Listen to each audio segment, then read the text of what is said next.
This video is sponsored by Skillshare. Use the link in the description down below to get a 2-month free trial, which includes my Productivity Essentials course. If you're an ambitious person, then you, like me, are also probably somewhat of a perfectionist. Whether you're trying to write a novel or make videos or record your own music, the work that you're creating right now probably doesn't measure up to your standards. There's always some tweaking you could do or something you could change or some improvement that you could make. But it seems like no matter how much tweaking you do, it still never quite measures up to that vision you have in your head, right? This is called the taste gap, which is a term that was coined by the podcaster Ira Glass. You're inspired to start creating by other art that you know is good, which means that you start out with great taste. But as a beginner, your skills don't quite match up to that taste. And by extension, neither do the first things that you create. And I recently got an email from somebody that echoed this exact idea. They were in the process of writing a novel, but they were frustrated with the fact that the quality of their own writing didn't match up to that of their favorite authors. The taste gap was still there, despite the fact that they were able to successfully and accurately analyze what authors did, the way they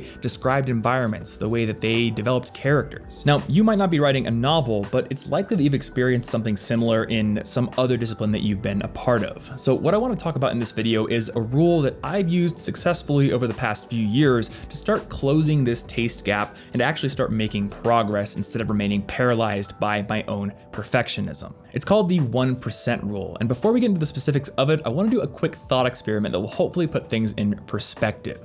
So picture in your mind's eye, if you will, your normal everyday routine. Think about the mundane, boring sequence of actions that you go through every single day, but with one slight twist. You haven't done any of them ever before. Now, you've seen other people do them, so you know how to do these things, but you have precisely zero experience with brushing your teeth, with tying your shoes, using a microwave. You don't know how to read, you don't know how to write, you don't know how to use a computer. You've never done any of these things in the past. But again, you've seen people do them, so they should be easy, right? Well, in this thought experiment, you can probably come to the conclusion that if you've never done these things before, you're gonna have a hard time with them. In the real world, the only reason you're able to go through your routine basically on autopilot is because you've done every single action in that routine so many times that they've all become habitual. Now, most people intuitively understand this, but a lot of them fail to apply it to the art that they want to make and the skills that they want to build. Writing a novel is just like your daily routine in that the process of doing it contains lots of individual steps. And your favorite fantasy author has spent years or possibly even decades practicing each and every one of them. At this point, certain parts in the writing process are automatic for these people, which means that they can now focus all of their attention and their creativity on other things. Meanwhile, as a beginner, you're over here trying to split your brain power between adequately describing environments and developing characters and relationships and catching plot holes and 800 other elements that you haven't practiced before. This is why you're experiencing the taste gap. You simply haven't had enough time or enough tries to make some of these sub-skills into nearly automatic habits. And this is what stops a lot of people in their tracks, because so many people are unwilling to let their idealized, perfected vision for their first piece go, and as a result, they never finish it and they never develop the necessary skills to close that taste gap. That's where the 1% rule comes in. And it's really simple, it just has 2 parts. Number 1, put yourself on a schedule and publish on a regular basis. It could be a once a week schedule, it could be once a month schedule. That will allow you to not get mired in perfectionism, because you know at a defined point in the future, you are going to have to say, this is good enough, it's going out, I'm shipping it. Number 2, each time you make something on your defined schedule, focus on getting 1% better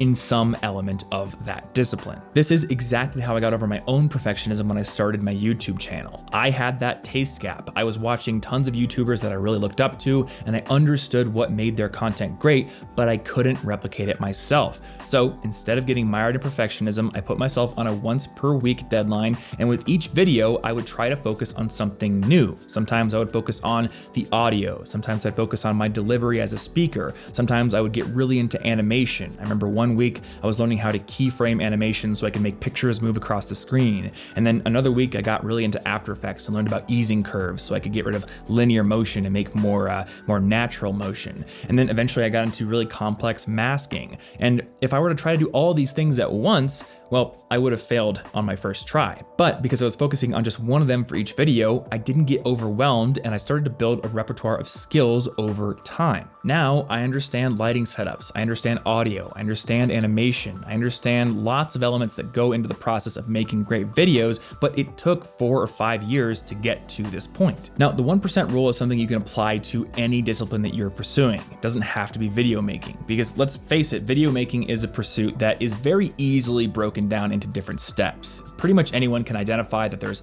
lighting, there's audio, there's on-camera presence, animation, all these different things that you can focus on. So let's take one more example that's a little bit harder to break down. Let's take the discipline of singing. I remember when I started singing, I thought it was pretty difficult to identify exactly what a great singer was doing to sound the way that they did.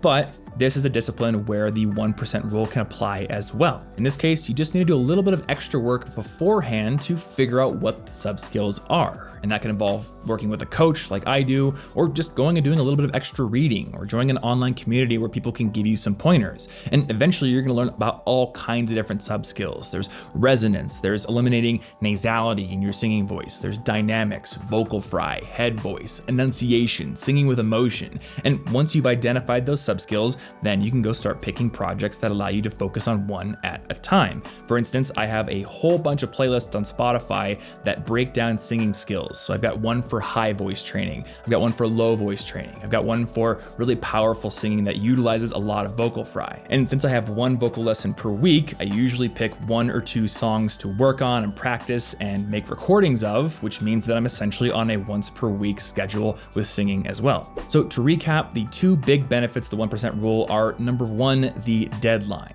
As the old aphorism goes, perfect is the enemy of good. And well, a deadline is the enemy of perfect, meaning that it's the friend of good. And it's also the friend of completion. Putting yourself on a schedule means actually finishing things. And let's just say you put yourself on a once per week schedule for 2 years. That means 2 years from now, you're gonna be able to turn around and look back on a body of work containing more than 100 finished projects. Secondly, there is the improvement, because focusing on getting 1% better in a new area with each project means that over time, you get vastly better in many, many different sub areas of your discipline. Again, if you make 100 things over the course of 2 years, that means you've given yourself 100 opportunities for practice and improvement. And each time you're picking one new area of focus, so you continue learning and expanding your horizons, but you're also gaining more practice in the areas that you have focused on before.